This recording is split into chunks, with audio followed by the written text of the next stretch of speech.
pane mashoko anobuda achiburitswa nebepanhau rinozikanwa nenyika yese yeZim-ai ataona kuti vanhu vazonyatso kuuya vakanyatsokupa full resolution vakati aiwa ichi ndicho chokwadi pamusoro pemashoko akataurwa on Saturday. Ndisanamira mashoko anobuda nyongwa pana bumbo subscribe like or turn on the bell icon.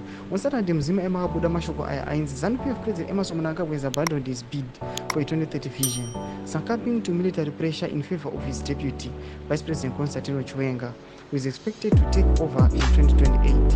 Tuna vakomana vana majarajaro vanouya vachikomenda pane this post yaita mashoko achiti aiwa mutungamiriri kari kuda kunozorora, vationa kuti kunyange achida kunozorora anga achialava vakomana mudhanuve vakomana ve-the league kuti vafambe all over Zimbabwe ma10 provinces vachinokonvinza vanhu vese kuti vati EG Mnangagwa aindosiwe for the third term. Pana pano yachitaura mashoko achiti no, he did not decline the offer, he had no option but to pretend to reject the offer.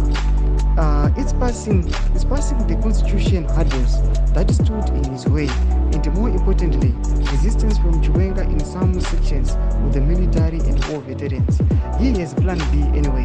Mafidi Dynasty. Thomas vanotaura chiti aiwa vakomana ava kunyange ake akati he wants to step down. Yes, maybe anogona adoda kuti time ingofamba kuzoalawa pamberi apo kana kuti pane plan B yataura chiti aiwa Mafidi Dynasty vamwe havazivi kuti chii, but it's just kuti anenge achiti anyone from his family angava mwana wake kana kuti his relatives anouya achiteka from him, but asingasiri nevice president Chiwenga. Mashoko ari kuda nyogwa panapa tiona nawo sensation ichitenderedza vanhu musoro munyika yeZimbabwe. Uridza mafunguro enyu kuti kudii pamusoro pechitiko ichi. Muda comment section yedu, musana subscribe, like, turn on the bell icon.